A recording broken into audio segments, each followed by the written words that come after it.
animais existem os vegetais, eles não falam com essas palavras, tá? Eles chamam de plantas. E existiria o reino mineral. Além desse reino, e principalmente vinculado ao homem, eu vou botar aqui embaixo por falta de espaço, eu não planejei, tá? Mas não quer dizer que está abaixo, é só uma questão organizacional. Existe o mundo do Olimpo, ou se você preferir, dos deuses. Perceba que a letra é minúscula, tá? Já vou falar sobre isso. E existe o Hades, que é o chamado mundo dos mortos. Na Bíblia cristã é chamada de inferno. Não, normalmente é inferno. O Hades. Muito mais propriamente comparado ao inferno. Porque o Hades grego ele não é só um lugar ruim, né? Ele tem 4 divisões. Ele tem a superior da superior, aí que o cara morre só uma vez, aí tem o Hades e o pior onde o Tártaro, né, onde está os Então, essa leitura já é uma leitura tardia, de profunda influência platônica, em especial da República, e que a gente vai ver sendo muito divulgada no mundo helenístico, pós-Alexandria. Entendeu? Plotino vai defender essa tese também. Né? Só que, assim, existe um processo evolutivo do conceito de alma, desde o período minoico, micênico, até a Grécia arcaica, onde, por exemplo, no período minoico, acredita-se que o Hades está no túmulo dos mortos enterrados no centro da casa. Toda a casa se organizava de tal maneira que existia uma lareira no centro da casa, a gente vai falar sobre isso, e embaixo se enterravam os mortos através de um túmulo subterrâneo. Um pouquinho, já no período micênico, eles vão queimar os corpos. Ainda não existia as necrópolis, no caso dos cemitérios. Essa ideia não tinha sido construída ainda. Num terceiro momento, já no período clássico, se construirão os cemitérios, onde a tumba é não só o portal, mas o local dimensional onde o Hades vai se manifestar. E aí, já sob influência, a gente vai falar sobre tudo isso com mais calma, tá? Sob a influência das ideias, dos mistérios, principalmente óficos e de Eleusis, o Hades já não vai ser um lugar tão ruim. Mas, por exemplo, para Homero, para todos os heróis gregos da Ilíada e da Odisseia, o Hades é um lugar terrível. Primeiro, porque é um lugar onde não tem sol, que é subterrâneo. E segundo, é o lugar onde a alma perde a sua vivacidade, que eles chamam de nous, e a sua timos, né? a sua impetuosidade, a sua mobilidade, a sua dinâmica existencial enquanto vivo, encarnado, enquanto alma junto de um corpo. Aí no período helenístico, já com a fusão sincrética de todas as religiões, principalmente depois da dominação de Alexandria por Roma, nós vamos ver esse discurso que você mencionou agora. E que vai preparar, por exemplo, a divisão que o cristianismo vai adotar bem mais tarde, entre o inferno subterrâneo, daí o Hades ser traduzido como inferno, né? Que a Bíblia vai ser escrita em grego, né, gente? Lembra disso, né? Mais tarde ainda, o purgatório, uma seção especial do céu, e o paraíso. Na versão muçulmana, por exemplo, tem 70 e poucas esferas do céu, que é justamente a questão da divisão como os antigos filósofos gregos verão via Aristóteles para os árabes a divisão do cosmos. Então o que acontece? O Hades, nesse momento aqui que a gente está estudando, que é o século VII, VI a.C., ele é, por enquanto, um lugar não muito agradável para os gregos. Diga. Mas ainda, como não é um lugar muito agradável, por exemplo, um herói de batalha. Não é justo, a gente pensando lá no Sofrosine, não é justo que um herói vá para um lugar tão ruim em si. Mas é exatamente o que você vê quando Ulisses faz a evocação de Tiresias conversa com Aquiles, conversa com Patroclo, para tentar achar o caminho de casa, sendo aconselhado por Circe. É Circe? Acho que é Circe. Que ele cava um buraco, olha o cerimonial de evocação dos mortos, já naquela época registrado na Odisseia.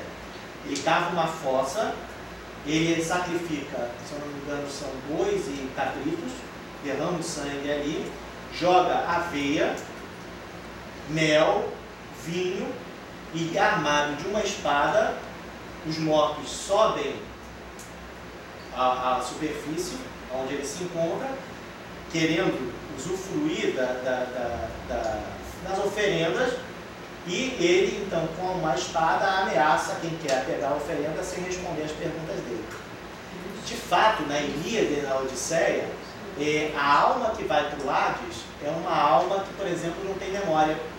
A memória dela só é ativada quando ela é evocada e, diante de coisas do cotidiano, ela então acessa a sua memória. Ela é como se fosse, até então, é um mundo do esquecimento. Está entendendo? E você vê, é bem interessante, nos túmulos, por exemplo, de Nestor. Nestor existe, né? Um dos heróis da Ilíada, né? Foi achado o túmulo dele. Então, o túmulo era igualzinho ao dos faraós. Botavam-se os utensílios, todas as coisas, porque enquanto ele estivesse ali recebendo o culto funerário, a gente vai falar daqui a pouquinho sobre isso, essa alma jamais perderia a sua memória, porque ela seria lembrada através do canto dos poetas, de quem ela é, de tudo que ela fez, e enquanto membro do mundo dos mortos, ela tinha um papel social e político. Eu vou falar daqui a pouquinho. Então, gente, só para retomar aqui, a natureza, para o grego que a gente está trabalhando, e isso vai com algumas modificações até aproximadamente. Bom, Santo Agostinho luta contra isso, só para vocês terem uma ideia. Santo Agostinho, no século IV, V depois de Cristo, construindo a futura igreja cristã, ele vai estar trabalhando contra outras teses, contra essa visão tradicional. E Werner Jäger tem um livro bem interessante, onde ele estuda a relação de sincretismo entre o paganismo e o cristianismo que os pais da igreja, gregos e romanos, vai elaborar para a construção e aceitação do cristianismo por parte do mundo pagão, principalmente quando o cristianismo virá religião oficial do Império Romano. É bem interessante esse estudo, né? Então, o que acontece? É importante que vocês percebam que nesse período minoico-micênico, essa divisão não é clara, mas existem essas dimensões da existência, aonde a alma humana é o processo de mobilização da natureza. Por quê? Segundo as tradições órficas e dionisíacas, a alma humana, ela passa pelo que a gente chama de metempsicose.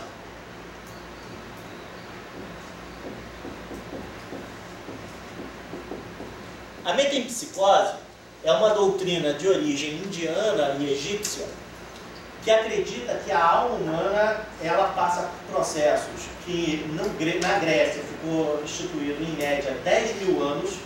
Platão fala muito sobre isso, o pitagorismo vai absorver isso, a gente vai ver quando a gente falar sobre Pitágoras, aonde a alma passa desde o reino mineral, que é considerado o mais embrutecido e diferenciado, por reencarnações sucessivas, até atingir o estado de humanidade e de homem grego, para através da sua areté, a excelência, né? Ou seja, aquilo que ele faz de melhor possível na natureza, não interessa o que seja, ele possa então romper os ciclos das reencarnações sucessivas e então, já na versão platônica, usufruir da sua divindade junto aos deuses. Nesse caso, os deuses olímpicos. Ok? Mas eles ainda não são semideuses. Aí é que dá. Por isso que se usa Deus com letra minúscula. Porque a palavra Deus em grego é theoi. Transliterando, né? São deuses. Os theoi são divindades provisórias. Por quê? Dentro dessa tradição da metempsicose, enquanto você está vivo, você é uma alma encarnada. Desculpa. Enquanto você está vivo, você é uma alma encarnada. Quando você morre, aí varia conforme eu escrevi, você vai para o Hades. Principalmente se você não conseguiu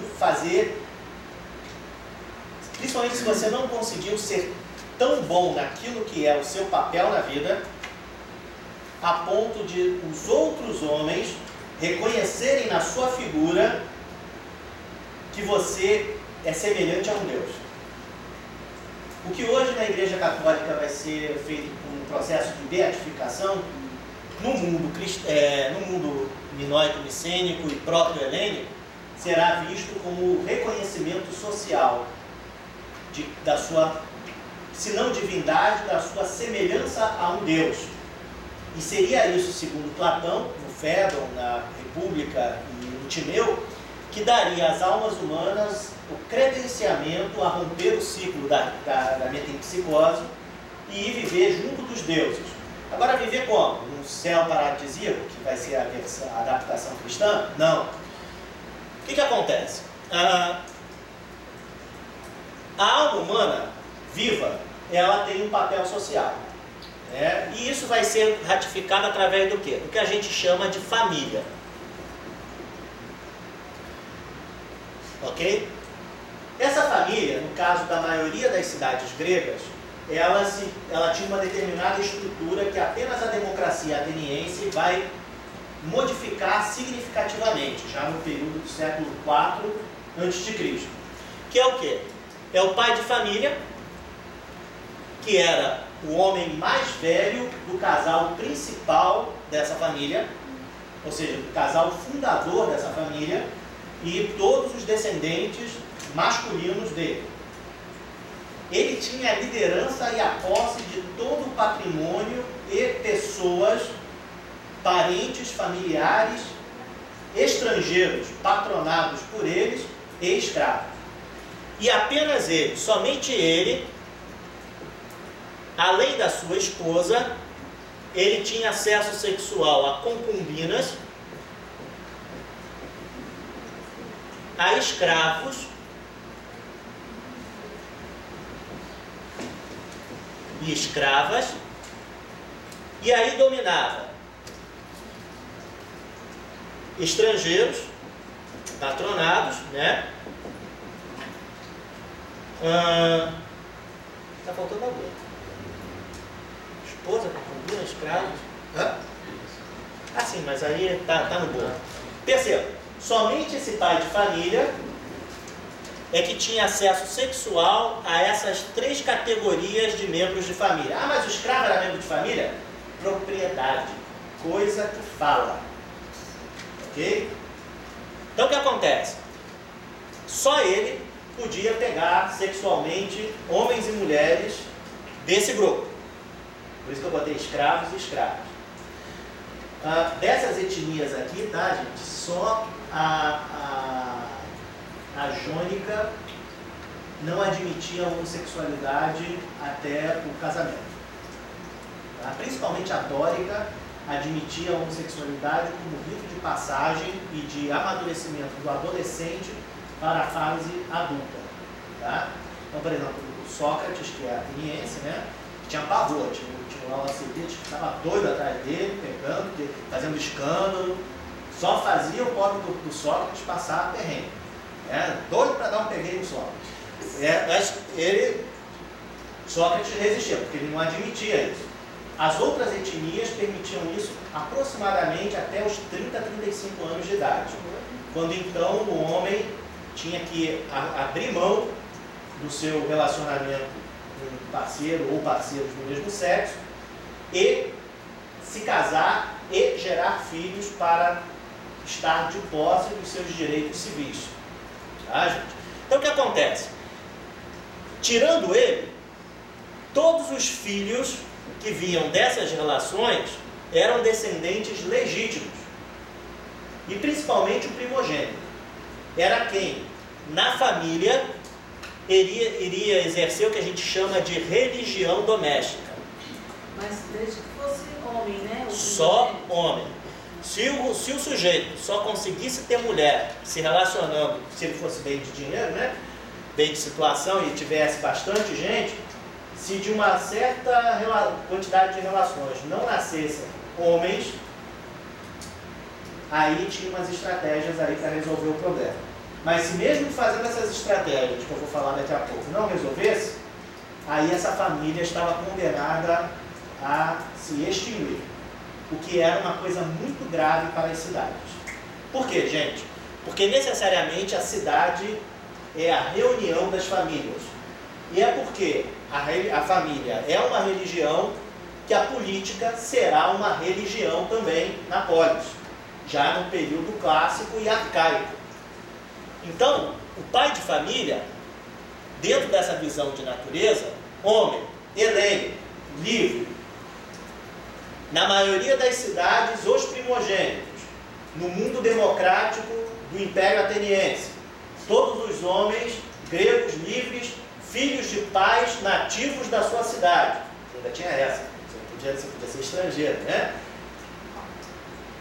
Aí sim, eles mandavam em todo esse grupo familiar que podia chegar a centenas de pessoas. Ok?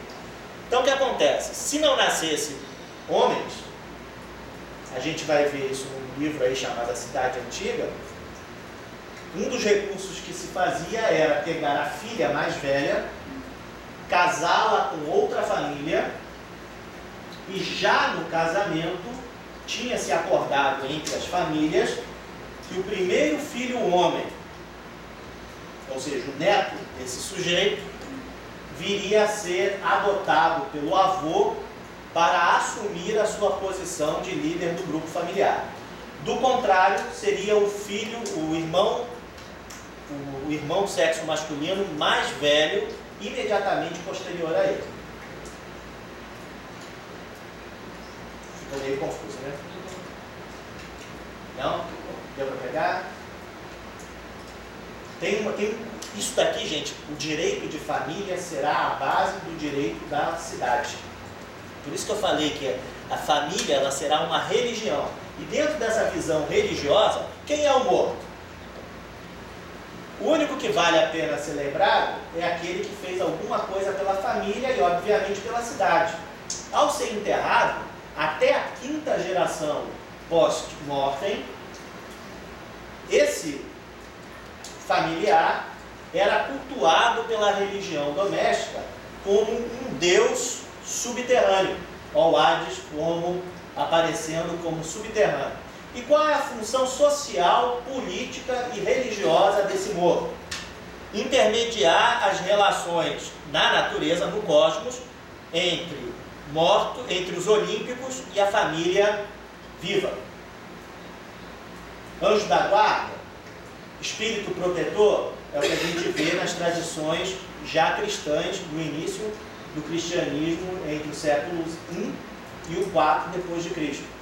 São as divindades domésticas que virão da religião pagã, os numes, né, no caso dos romanos, que fazem o papel de divindade. No primeiro momento, esses caras eram enterrados no centro da casa. Toda a família grega e romana tinha uma lareira no centro da casa e o túmulo era ali.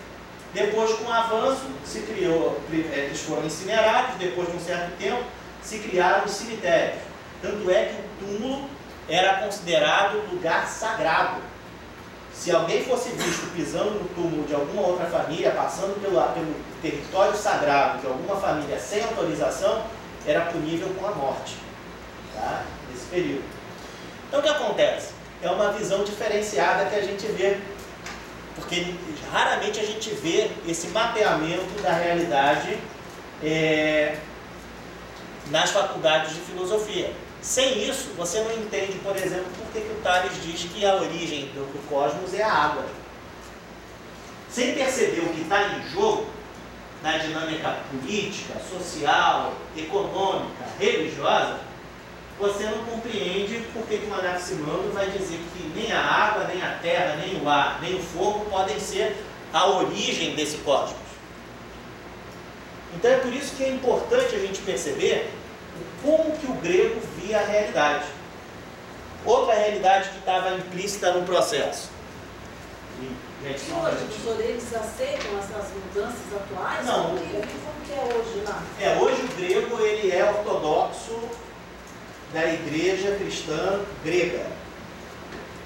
Vocês desculpem aqui a marocagem, é que esse quadro aqui eu estava explicando para o pessoal, a tinta é triste. Só um minutinho.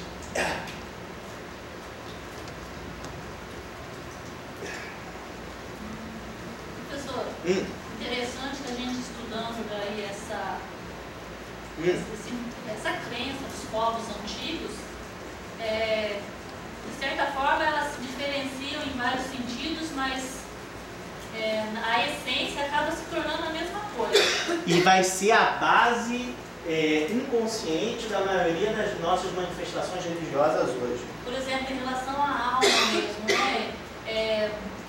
Você explicando aí, eu estava pensando, o mesmo que a maioria dos cristãos, no caso, né, eu diria hoje, na atualidade, acredita, né, na eternização da alma, ou não sei se a ressurreição seria a palavra adequada. A ressurreição é outra história. Não, é outra história. Esse aí já, acho que já Mas seria seria uma palavra errada. sobrevivência após a morte. Isso. Não existe religião que não acredite na sobrevivência após a morte. Como que vai ser é que é o objeto da discórdia. Porque os faraós mesmos, eles faziam os túmulos lá, acreditando que um dia ele iria renascer daí, né? Exatamente. Na eternidade da alma, no caso. E é muito parecido. Como eu falei, na Ilíada, os túmulos são feitos com todos os pertences da pessoa. E olha que bacana, nessa religião doméstica, uma vez por ano, olha, vê se vocês conhecem alguma coisa que a gente vê por aí. Uma vez por ano, o líder da família, que era o sacerdote religioso individual de cada família, cada família tinha o seu, tá? Ele mandava abrir o túmulo, a família fazia o mutirão, limpava o túmulo inteiro, colocava tochas, contratava músicos e poetas, faziam oferendas de sacrifício, normalmente cavalos, bois, cabras e frangos, levavam utensílios, de preferência dos ancestrais que estavam enterrados, normalmente a memória gravava até 5 no máximo, raríssimos têm lembrança oral de mais de 5 ancestrais, tá? Eu digo gerações, né? E aí, durante 1 a 3 dias, dependendo da família, se comemorava o Dia dos Mortos.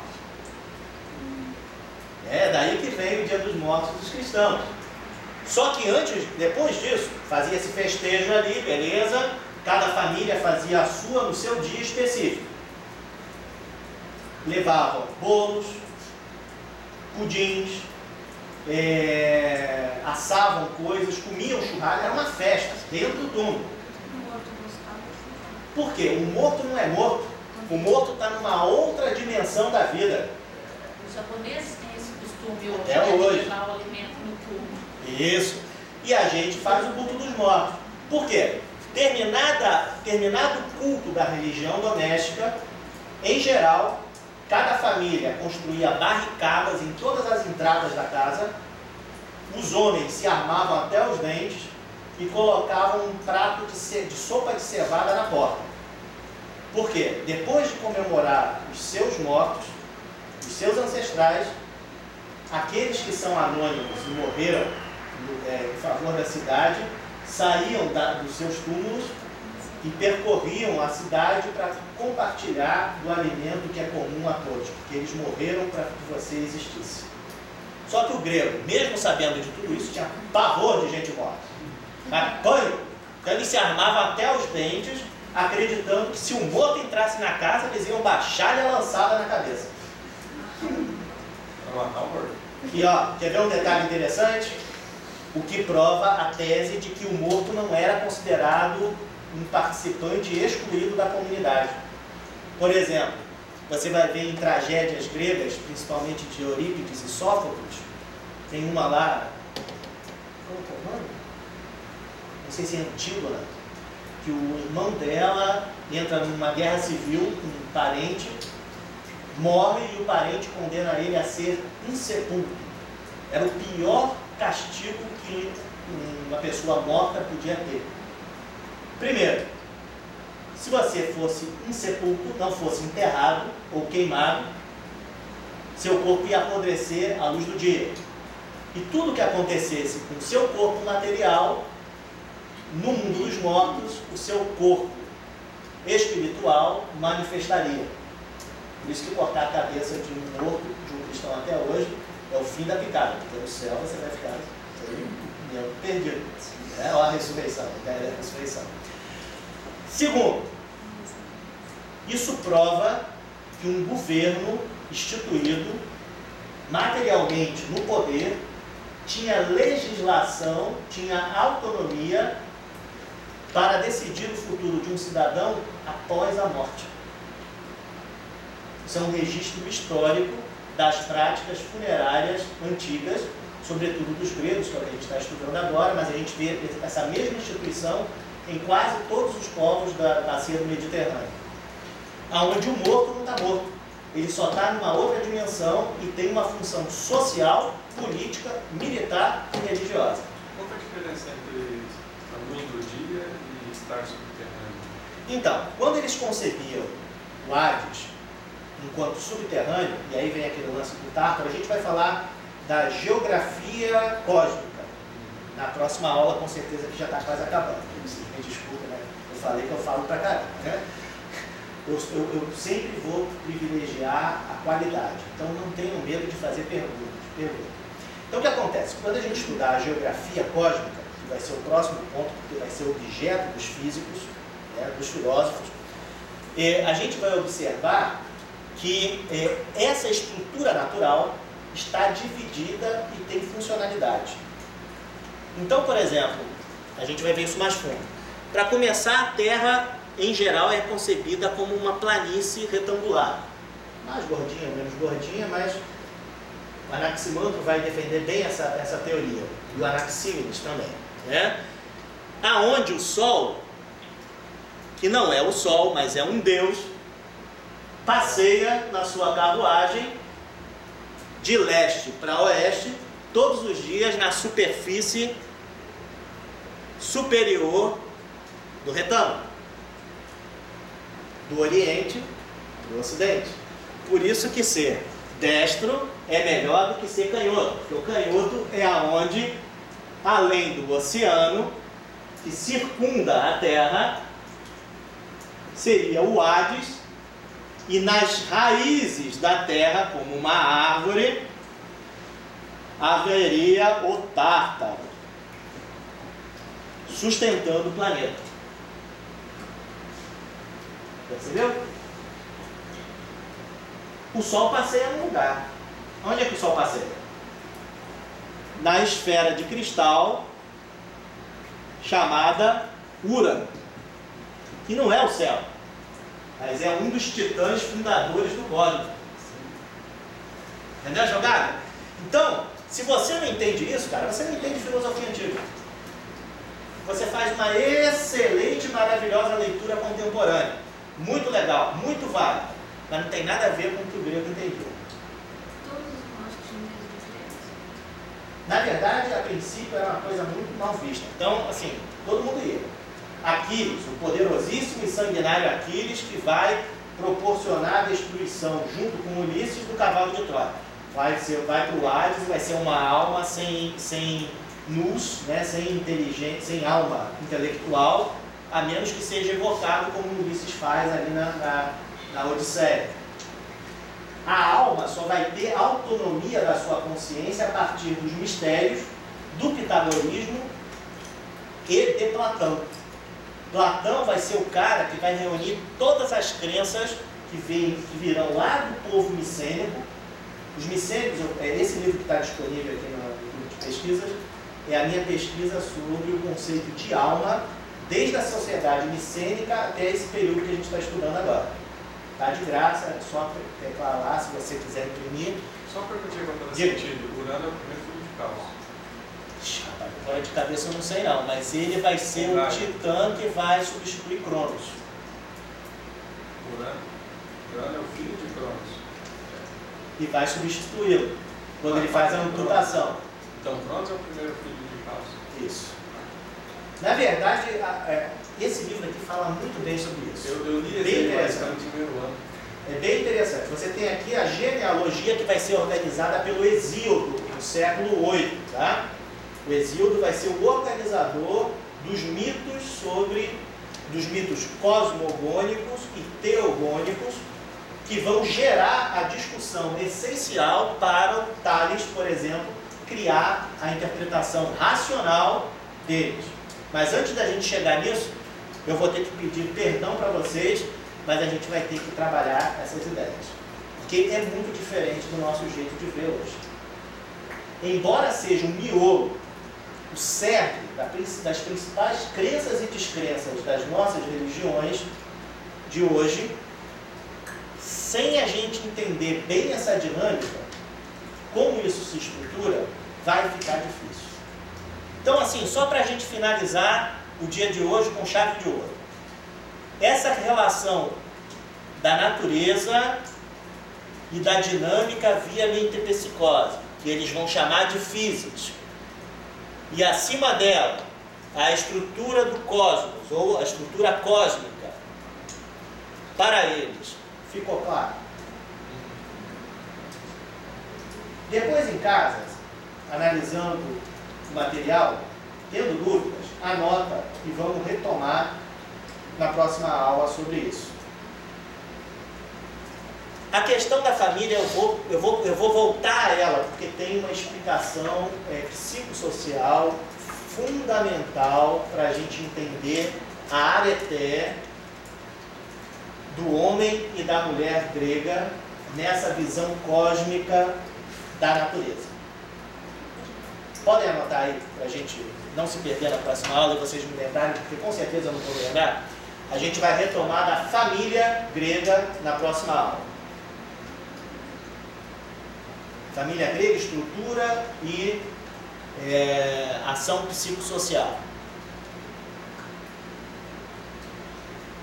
E só para finalizar, antes de qualquer outra dúvida, um diferencial que a gente não vê nas faculdades de filosofia, e que é uma descoberta que eu fiz nesse livro aí que está disponível.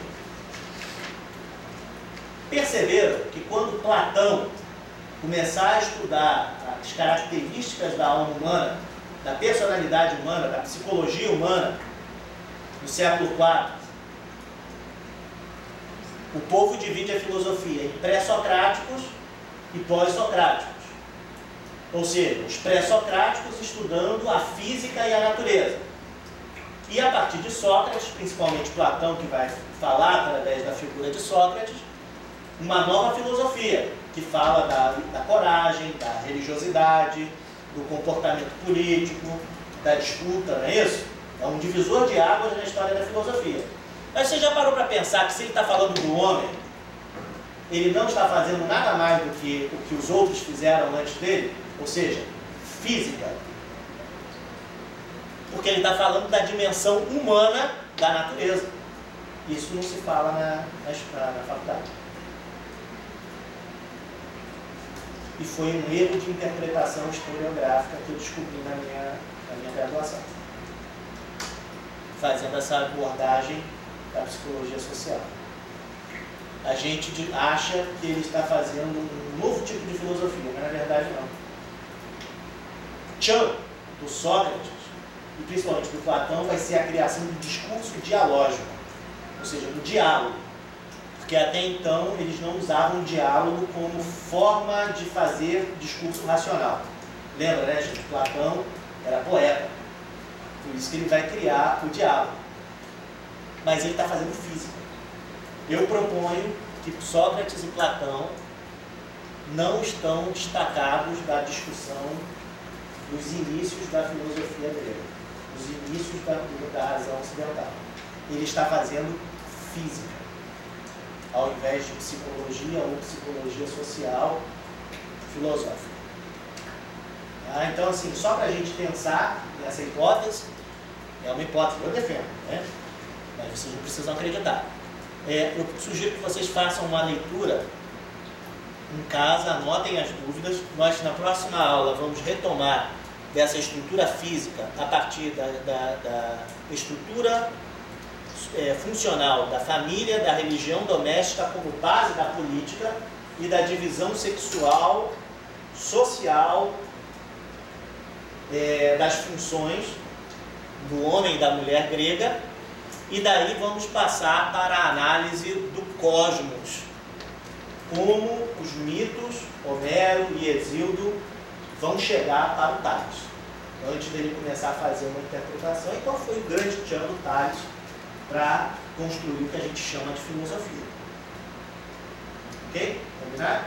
Se estivermos vivos e não abduzidos, aí a gente se vê no próximo encontro. Alguma dúvida que vocês queiram conversar? Diga aí. Eu vi na graduação, como sendo a natureza, mas algo que a gente não pode dar muitas características, etc. Como que o homem é físico? Justamente porque na origem, que para os gregos não foi feita por ninguém, o cosmos, para o grego, é o que a gente vai ter que ver na próxima reunião. Ele guarda bem essa palavra, ela é mágica, e não falam na graduação. O cosmos, ele é sempiterno. É diferente de eterno. Ele é sempre. Ele é um devir. E é a estrutura cósmica e temporal, já numa visão extraordinariamente antecipada da relação tempo-espaço einsteiniana. Ele é um círculo. Ele é a Ouroboros. Não tem começo nem fim. Ele é um círculo perfeito. Que o meu não está perfeito, é claro. Leve em consideração a falha do artista. Mas, numa visão indo-europeia, que os gregos são indo-europeus, é desse jeito. A física do homem está nele sempre também. Até porque não tem começo, né? E para sair desse círculo tempo-espacial, a gente vai ver que Anaximandro e Parmênides estão discutindo isso daqui. Você vai ver que o Parmênides que você viu na faculdade não tem nada a ver com a paçoca. Muito legal, muito útil, né? Você vai ver que ele é um cosmologista, antes de ser um ontologista. Estou falando técnico aqui para ele, na época a gente vai conversar para todo mundo, tá? Ele, antes de fazer uma teoria linguística sobre a realidade, ele está falando de cosmos. Eu sempre tive essa dificuldade na hora do TCC, eu ia fazer em hierárquico, mas como eu aprendi ontologicamente, eu ia defender o povo como sendo aquela visão cristianizada, pelo Espírito Santo, Cristo e tal. Aí na hora que eu catei meu orientador, falei, você me ensinou isso aqui, eu quero fazer. Ele falou, mas não existe isso. Isso é Heidegger que fala, e para você falar, você vai ter que falar de cosmologia. Exatamente. Foi tudo que você passou lá no tempo ensinando, cara. Aí acabou meu TCC, eu tinha um projeto, eu tive que refazer. Mudei o projeto. E é por essas e outras que os pré-socráticos, o povo fala assim, gente, tinha um povo assim que pensava isso, e acabou. E na escola, eu me lembro que no Moarama eu era o único dos 11 filósofos que dei aula sobre isso, para aluno de ensino médio. No final de um ano, curso técnico em administração, os meninos eram capazes de analisar crítica e comparativamente as teorias de Tales até Parmênides. Do tipo, compare a cosmologia de Parmênides com a de Heráclito. Diga o que um faz, o que o outro não faz e o que faria caso tivesse as teses do outro. Foi o ano que a turma do ensino médio do Colégio Pedro II, lá de Moarama, conseguiu ficar na frente do Alfa e do Dinamis e do Sapiens no Enem. Eles pediram, não só para mim, mas para todos os professores, aulas extras. Então, para você ver o nível. Então, assim, é por isso que a gente não dá aula disso na graduação e no colégio. Primeiro, porque você tem que resgatar isso. Se você não tem essa visão psicossocial, essa visão histórica, o menos anacrônica possível, é claro que tem um monte de coisa aqui que eu tenho que usar para a gente construir um diálogo entendível, né, cognoscível. Se você não faz isso, você não entende os inícios da razão. É um ótimo conhecimento, uma ótima leitura, mas fora da casinha. E isso não chega na maioria de todos nós. É isso que eu trato nesse livro, A Alma na Elite, a origem da subjetividade ocidental. Está disponível. Se quiserem trazer outras questões, tá, gente? Vamos tentar focar só no conteúdo do dia, mas isso aí eu tenho certeza absoluta que isso abre leques e leques de questões. Então, se ninguém quiser conjugar o verbo samambaia, a gente dedica a primeira meia hora do próximo encontro para conversar sobre o que vocês refletiram ao longo desses 15 dias. Pode ser? E aí a gente retoma da família para tentar entender o que é esse cosmos, para saber o que os pré-socráticos queriam falar com isso. Gente, obrigado, desculpa aí qualquer coisa, tá? Podem criticar, que é o jeito da gente melhorar. Professor, Oi. eu queria fazer um pedido. Assim, não sei, eu vou dar uma pesquisada, mas não sei se der para você voltar no assunto daí, que eu não entendi muito bem, na próxima aula daí. Sim. Ali sobre as 3 ideias ali, teogônico, cosmológico e cosmológico. Assim, uma breve definição sobre. Sem problemas. Eu trabalho isso naquele vídeo sobre a teogonia de Hesíodo. Já está disponível. Tem uma hora. Se vocês tiverem disposição, pega uma pipoca, calma. Tiver acompanhado, dá uns beijinhos, né? Enfim, eu trato especificamente disso nesse vídeo. Mas eu volto, sim, porque é importantíssimo. E é questão de vestibular. Essa aqui cai. É um nomezinho meio grande, mas eu não consegui achar outro que não tivesse domínio. Então grupo de pesquisa, filosofia, ciência e tecnologias e fpr.com. Tudo junto, sem acento. Bota grupo de pesquisas, filosofia, ciência e tecnologias e FPR, vai aparecer alguma coisa. Tá? É isso, gente. Qualquer coisa aí, vocês me desculpem, mas é o que deu para fazer. Tá? Vamos lá. E sim, caso tenham dúvidas que sejam muito emergenciais, escrevam por e-mail que a gente já vai conversando. Assim que